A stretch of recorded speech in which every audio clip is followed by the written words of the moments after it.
En el año 1937 se detecta por primera vez el coronavirus en pollos, pero es en la década de 1960 que se aísla por primera vez en humanos y se descubre que este producía resfriado común en los niños, pero no era letal. En la actualidad, estamos ante un agente que sí cobra víctimas, sin embargo este virus no es netamente nuevo como lo hacen ver las noticias. Es así que el día de hoy te contaré la historia cronológica de este patógeno y cómo es que se volvió bastante agresivo. Para las personas que nacieron en el año 90-94, probablemente recordarán ciertos eventos que explicaré en un momento. En la década de 1960, específicamente en el año 1962, Dorothy Hamre y John Prochnow, del Departamento de Medicina de la Universidad de Chicago, encontraron el coronavirus. ¿Y cómo lo hallaron? Resulta que era invierno y para esa fecha habían estudiantes de medicina enfermos. Es así que en el laboratorio estos estaban estudiando los efectos de los virus en los órganos. Para ese tiempo el virus más conocido o más común en producir resfrío era el rinovirus. Es así que tomando un poco de células de las fosas nasales de estos pacientes que estaban enfermos y a su vez inoculando estos en un pedacito de riñón humano, observaban cómo habían ciertos patrones de inflamación. La sorpresa ocurrió cuando en el invierno de 1962, al obtener las muestras de estos alumnos de medicina e inocularlas en el riñón de prueba, encontraron que la inflamación era diferente que el del rinovirus. Con eso ya había indicios de que un nuevo virus se había detectado. No se sabía el nombre, no se sabía lo que era, pero era algo del tracto respiratorio y se podía transmitir de humano a humano. Tras este hallazgo, en el año 1967, Almeida y Tyrrell logran tomarle foto con el microscopio electrónico. De esa forma se descubre por primera vez su estructura de corona. Lo que están viendo son las primeras fotos del coronavirus, que hasta ese momento no tenía nombre. Cabe resaltar que los microscopios convencionales no tienen la capacidad para ver el virus. En cambio, los electrónicos o microscopios de electrones sí los tienen. Bien, siguiendo con la historia, una vez descubierto el virus y con el pasar de los años, se identifican otros grupos de este virus. El gamma coronavirus, que ataca a aves grandes, mamíferos y marinos. El delta coronavirus, que solo ataca a aves. Y los más importantes, el alfa y beta coronavirus, que atacan ganado bovino, porcino, animales de compañía, murciélagos y, sobre todo, al ser humano. ¿Y cuál es el agente causal del que se habla en las noticias? Pues nada más y nada menos que el beta coronavirus, que como les había dicho, hace años no daba problema alguno, ya que era un resfriado común. Sin embargo, en este nuevo milenio, las cosas han cambiado totalmente. Es así que en el año 2002, como algunos recordarán, informaban mucho en las noticias sobre el fallecimiento de personas por neumonía atípica.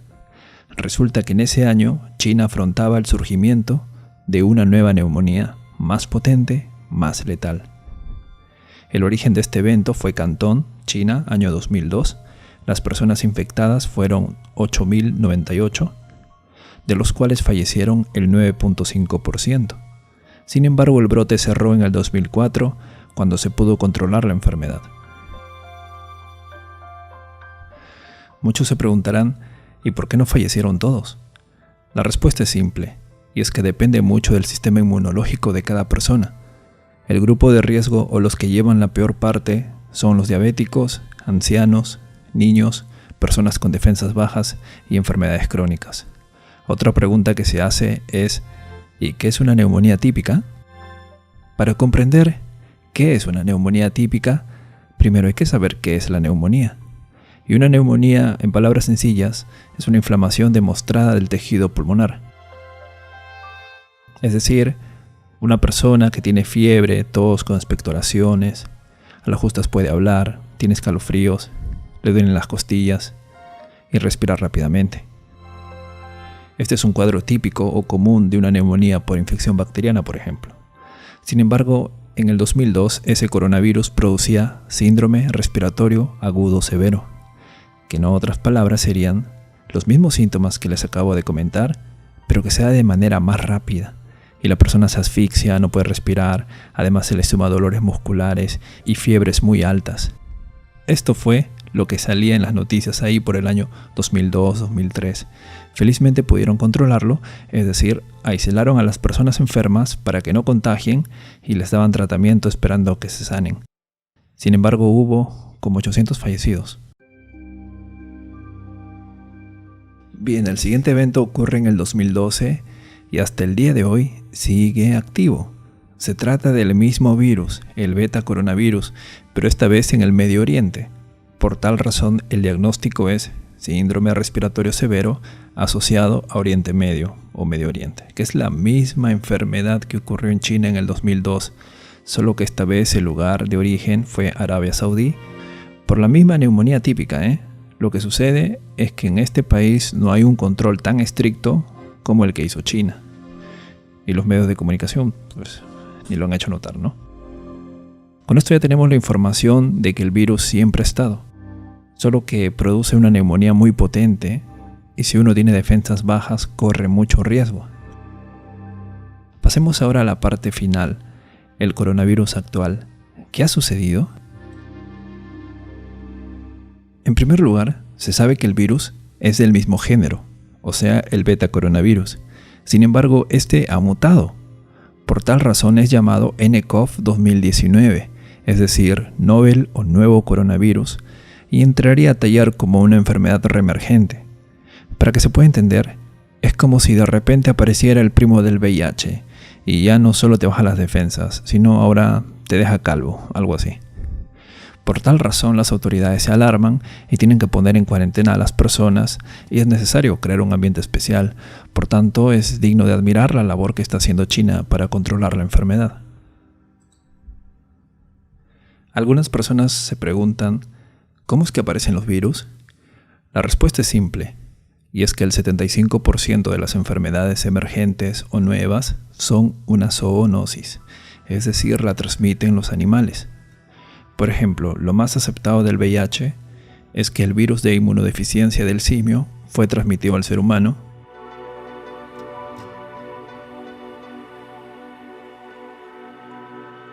pudo acoplarse en este y a su vez mutó para ser transmitida solamente a otros humanos. Los virus no tienen vida, son estructuras proteicas que contienen ADN o ARN con la capacidad de alterar otras estructuras celulares. Para ello tiene que haber compatibilidad. Aún así, los virus pueden cambiar su composición constantemente debido al hospedador en el que se encuentran. Es por eso que todos los años, digamos, te da la gripe, salvo que genéticamente seas resistente a estos virus. También cabe resaltar que su tiempo de vida media en el ambiente es limitado. Y por otra parte, el coronavirus es termolábil, es decir, no sobrevive en el calor, tampoco sobrevive al alcohol, dado que su secuencia de ARN se destruye. Para finalizar, hablemos del nCoV. Esto sucede a finales del mes de diciembre, en la zona de Wuhan, provincia de Hubei. De repente varias personas empiezan a padecer de neumonía, de los cuales muchos de estos entraban a cuidados intensivos debido a la intensidad de esta enfermedad, algo que llamó la atención de los médicos. Por tal razón, lo constataron como un brote local y probablemente se trate de una nueva enfermedad. Es así que al hacer las preguntas a los pacientes, estos decían que habían estado en el mercado de pescados y mariscos de Wuhan.